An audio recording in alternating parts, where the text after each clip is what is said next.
गोजाम एमएलए सुदीप राय बर्मन ते MLA Ashish Saha advocate Sumit देवनि नग रकनि बायथानि सामोननानै थांनानै कक्तमा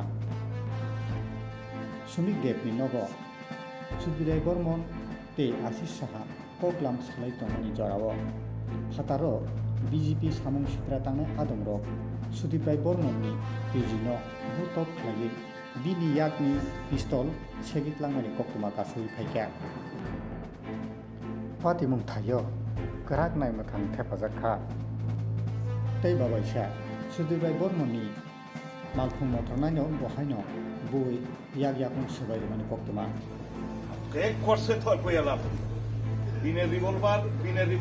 आबहाय सालमा सिंसा पातिमुं बीजेपी बतल खलायका हनै यासि सुरका एमएलए सुदीप राय बर्मन আমি বলতে বলছি শ্রমিকদের বাড়িতে আসি এটা কি সংক্রান্ত ম্যাটার আমাকে সময় দিয়েছিলেন রিপোর্ট নিয়ে সময় দিয়েছি বসেছিলাম হঠাৎ আনুমানিক ১৬-১২টা নাগাদ এই গেটের এই জায়গাটা প্রচন্ড হইচই মানে প্রচন্ড মারধরের আওয়াজ পাচ্ছিল আওয়াজে আমি বুঝলাম যে আমার ড্রাইভারের আওয়াজ তখন শ্রমিক ওরা বেরিয়েছে দেখে আমার সিকিউরিটি প্রচন্ড ইনজিওর সিকিউরিটির এরপর এখনই খবর পেলাম সিকিউরিটির আর্মস মেরেও সিকিউরিটির যে একটা 9mm রিভলভার ওটাও নিয়ে গেছে আমার ড্রাইভারকে প্রচন্ডভাবে মেরেছে এবং আমাকে খোঁজার জন্য কোথায় গেছে বলে গালাগাল শুরু করেছে তো এটা অনেকক্ষণ ছিল তারপর আমি এখানে ঘরের ভিতরেই ছিলাম পুলিশকে ফোন করি পুলিশ এসে আমার ইন দ্য মিন টাইম আমার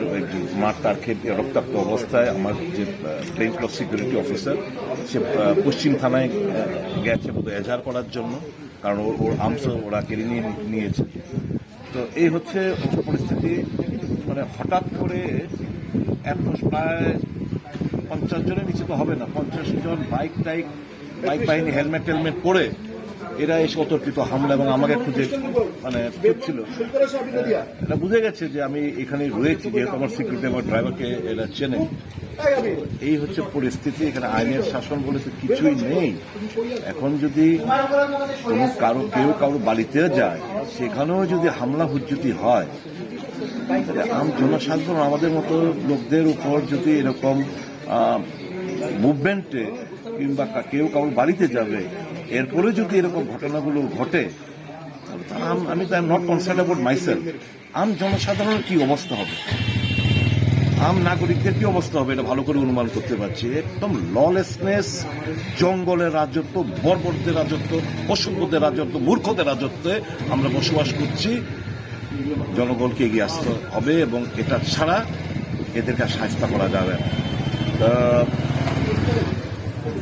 পুলিশকে বললাম এখনো জড়ো হয়ে আছে ছাত্র সংঘ ক্লাবের ওখানে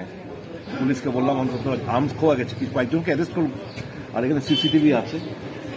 শ্রমিকের বাড়িতে সিসিটিভি আছে এই সিসিটিভিগুলো থেকে পরিষ্কার ফুটেজগুলো আমরা পেয়ে যাব এখন পুলিশ যদি নিরপেক্ষভাবে কাজ করে তাহলে ফাইন আর যদি পুলিশ মনে করে যে আমরা চুক্তি মেরে বসে থাকবো শাসক গোষ্ঠীর এই হুডলুমসদের বাঁচাতে হবে তাহলে আইনের শাসন তো নেই আরো জঙ্গলের রাজত্ব আরো ভয়াবহ জঙ্গলের রাজত্ব পরিণত হবে তো এই হচ্ছে পরিস্থিতি শর্ট টাইমে বললাম মানে অসভ্য বর্বরের এবং মোহাম্মদ বিন তুগলকের রাজত্বে আমরা বসবাস করি গজনি রাজত্বে আমরা বসবাস করছি এসে নিশ্চয়ই আমার যে মার খেয়েছে ও থানায় গেছে আর্মস খোয়া গেছে মেরে ওকে খুব বিশ্রিয়ে মেরেছে আমার ড্রাইভারকে তো ও হাতটা ভেঙে দিয়েছে আমাকে যা ওসি বললেন একে রিকভার করেছিল আমরা তো বেরিয়ে আসতে পারছিলাম কারণ এই জায়গায় এখানে আর এখানে 40-50 জন এখানে 15-20 জন দুদিকে ছেলেরা ছিল আমরা তো ঘরের ভিতরে ছিলাম এই নাকি অনেকক্ষণ ধরে পড়েছিল মাটিতে তো পুলিশ এসে ওকে পেয়েছে এখন বোধহয় ওকে পুলিশের ভ্যান দিয়ে বোধহয় ওকে হাসপাতালে পাঠিয়েছে আর আমার যিনি প্লেন ক্লথ সিকিউরিটি অফিসার সেও রক্তাক্ত অবস্থায় ও মেরে ওর আর্মস নিয়ে গেছে ও এখন থানায় গেছে কেস দেওয়ার